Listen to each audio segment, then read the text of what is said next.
SSVA Nation, welcome, welcome. It's our third speaker, and it's Dr. Amy Alzina out of Santa Barbara, Montecito, Cold Spring School, one of the best leaders in the state. So, Amy, thanks so much for joining us today. And again, we're just trying to motivate school districts, school leaders, how to get the school year started. So, how does Cold Spring, amp up and get ready for the first day of school? Well, thanks for having me. How does Cold Spring get ready for school? I think it's so important to keep the why at the forefront of everything that we do, right? And Michael Jr. has a great video, and he talks about the why, and it's a good kickoff video. If anyone is thinking of a kickoff video of like, hey, remind our staff that this is all about our kids and that we need to make sure that we know our why. So here's a link that I'm sharing with you. But it's hard work, right? And enthusiasm, the cornerstones of John Wooden's Pyramid of Success. That's what we do here, right? And how do we instill that hard work and enthusiasm and everything that we do in getting ready is really the organization and structure. And so some ways I'm going to share with you is, you have your team. This is my team. It's on our website. And, they've already given me their welcome back to school letters with their supply list on there, our writing rubrics on there, and our transitional kindergarten brochures on there. So so that was a lot of like heavy lift that we did this summer, right? As TK's rolling out and making sure that parents understand that TK is part of a 2-year kindergarten program. And then going back to our teachers is that they feel like a team, right? So making sure you order swag. Swag is important to me, and that you highlight your district, you highlight your schools. Our theme this year is creativity and innovation. So I'm showing you right now some kindergarten shirts that I ordered. So every kindergarten shirt is going to get these light blue shirts that say creativity and innovation. And before school starts, as I do an incoming kindergarten rollout. And then staff has a polo, and staff has a really nice North Face jacket that they can wear and they feel proud about.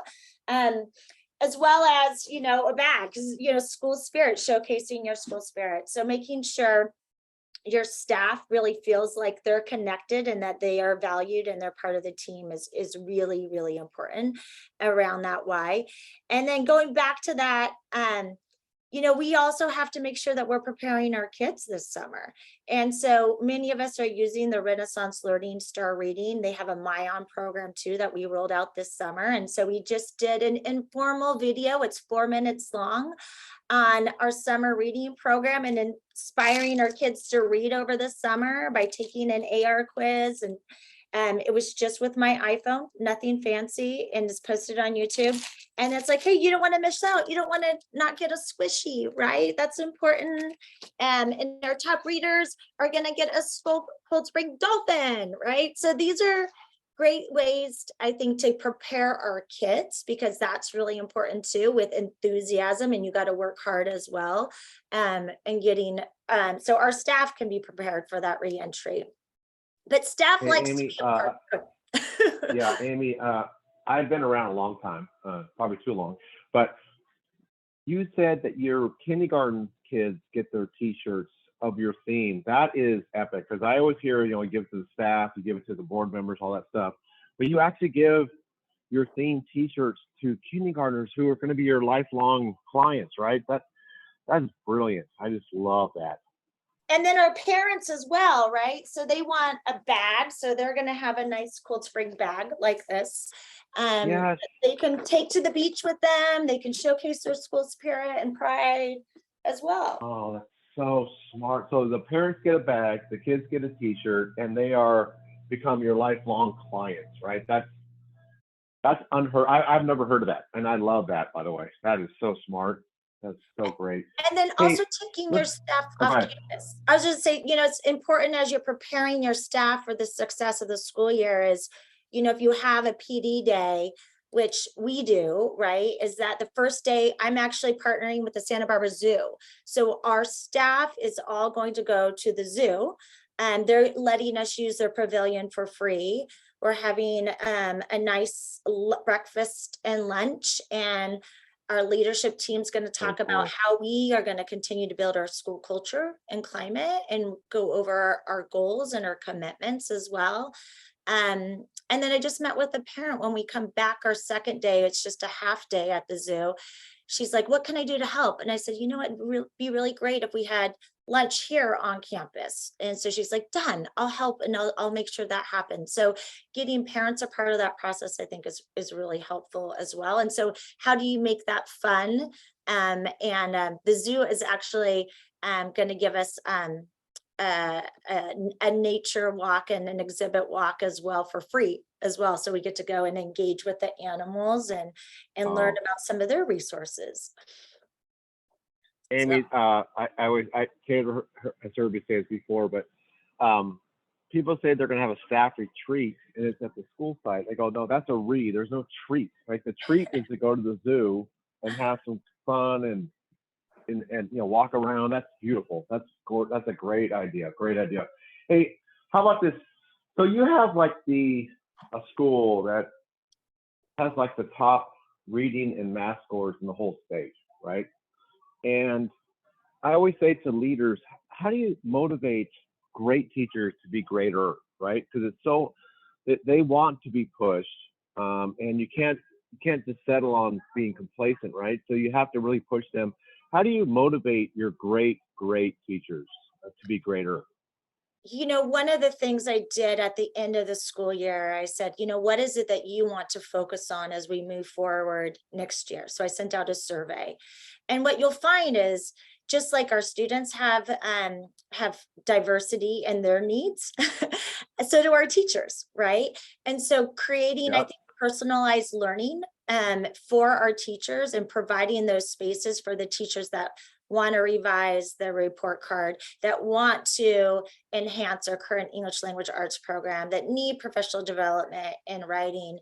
Those are the structures that take a lot of time and energy as your superintendent, principal, and director of curriculum, right? That you're setting up these opportunities for our teachers to really learn and grow so they can be ready when school starts. So it's really important. I know for my staff, they love to be a part of the decision making for our specialist schedules, for their release time, and that's important to them. So what I've done, I've actually done 4 iterations of our specialist schedule based upon their input and feedback. And they do understand that not always do they get what they want, but I do value their input and their feedback. And so most recently, I think yesterday was the last survey. I said, this is your last survey, your last opportunity to give me feedback on the schedule. And it's basically, it says, I like it. I can live with it, and I dislike it with a passion. Right. And we have no dislike it with a passion. Some they love it, right? Some that they like it. But that's important because I want my teachers to feel valued, that they have input in the decision making and they know what's best for our kids. So um that I think Well, this that yeah, that's such great leadership. I mean, the SSDA Nation out there, the hardest thing is it's the trust factor, right? You trust your people do what's right for kids, not for themselves. And it seems like you built this relationship with your staff to do that. That's good stuff, man. Hey, Amy, you're a great athlete. You still continue to run at a national level in races. You run a 7-minute mile. How do you use what you learned as an athlete to help you be a better leader? I think every second and every day matters, right? And for our kids, it's so important that we provide this sense of urgency. And it's what I'm so proud about our small school districts is that we understand this sense of urgency and that every single day matters and that we don't get a second opportunity, a second chance to make up that day that we missed. And so it's important that we put in the hard work so that when it's game time, our first day of school, that we're ready to be our best for our kids. And we take that rest break, just like when I'm an athlete, I give myself a little bit of time to rest after, I compete in a marathon, and then we've rested. Now it's time to put the time in again to give my best efforts. And that's what we strive to do here. And I'm fortunate to have an amazing team, as I'm looking outside my window right now, that are working and getting their classrooms ready, because they understand if they are putting in the time and energy now, our kids will be successful when they start off at school. So I think we motivate Well, Amy, ourselves. Success yeah, motivates Amy, success, right? yeah, it does. Look, but as a great athlete, right? You're at the pinnacle of greatness. How do you get better? And it seems like when I talk to you, you seem like to get more laser focused, and I think that's what we have to help teachers do and staff do. Is like, you're here, you're great. Getting greater is tough, and I think in my book, when I hear you like run in a race, that you really set yourself up pre-race with intense workouts. You don't just settle on just being a good athlete or a good leader, right? And I think that's the same way you deal with your staff, right? Is they're great. How do you get them greater? And it really comes down to the little things, right? The little extras to make them better. Can you share with us how you make those great teachers greater? I've seen you in action, and I know that you push them super hard. But how do you do that without micromanaging them? I think just like a great coach, they know when to push and when to pull back. Yeah. They aren't just giving you a workout. They're not making it up on the fly. They have a systematic plan of what your workout is going to look like. And I do that for my staff. I've already started their systematic plan that they have for the entire year. So they know when all of our formative assessments are, their windows are, they know their schedules, they know their expectations. And that's really important. And then most importantly, they have the resources they need to be the best that they can be. And if they don't have it, then they can come to me and say, hey, you know what, this is what I'm needing. Can you help me in this area, right?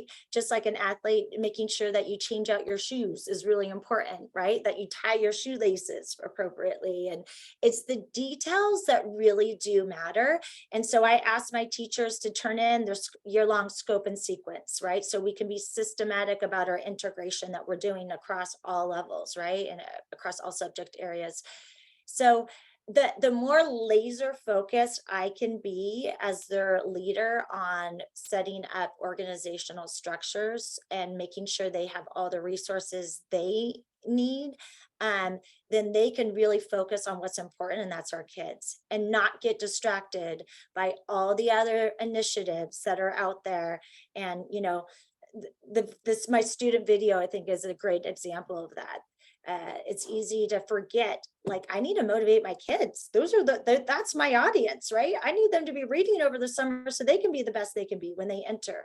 So keeping our goal, which is um, making sure that all of our kids master all the critical standards by the end of the year, and that we're really teaching the whole child, that they're learning empathy, and their service learning projects is really important. And so keeping that at the forefront in all we do is really essential. Yeah. Hey, listen, Amy. Last question. You are on the SSDA board. You run the AXA Small School District Committee. As a leader, right? Why do you do that stuff? I mean, you can basically just go to work and do your thing at Cold Spring, but it seems like you like to experience the rest of the state and steal ideas from them. Can you give some tips for people who are kind of stuck within their own county and district, and how you manage to get out of Little Cold Spring and become a statewide national leader? Yeah, I got my doctorate, maybe 8 years ago. And the reason why I got my doctorate is because I wanted to make a larger footprint on this earth for our kids. And I firmly believe I had great good. teachers in my life, and that motivated me to get to where I am today and supported me. And that really is my passion, is serving our kids, all means all. And so I came to Cold Spring. It's a small school district coming from Santa Barbara Unified, it's single school district. And I think one of the treasures of being a superintendent and principal of a small school district is having the opportunity to share out best practices and to collaborate with one another so we can make a difference. And we can, the reentry for schools for remote learning, and is a prime example. The work that we did for small schools allowed larger districts to come in because they were actually learning from us, our best practices. And so having that opportunity is probably one of the greatest gifts, I feel like, to me, more than probably other people, to share out and to learn and grow, because I love learning from other people. All my ideas are not original. I've all learned them from other people, best practices. And so I'm really, Hey, really grateful to have that opportunity. Taylor, oh my God, I cannot believe we got to interview Dr. Amy Alzina. And for all you people, if you want to go see a great school, one of the best schools in the country, go visit her. She'll share her ideas. I always believe that you can replicate things no matter where they are. And so you're such a great school district and you're such a good person. And for the rest of the SSDA leaders, they connected outside of your counties. Amy's grown outside of Santa Barbara, and she's very well known throughout the state because, like she said, she pushed herself to do that and give back to humanity, and that's beautiful stuff. So, Amy, thanks so much, and so nice to interview you and shoot this out to our great people. So, thanks so much, Amy. Love Thanks you. for having me. Good You're luck, the best. everyone.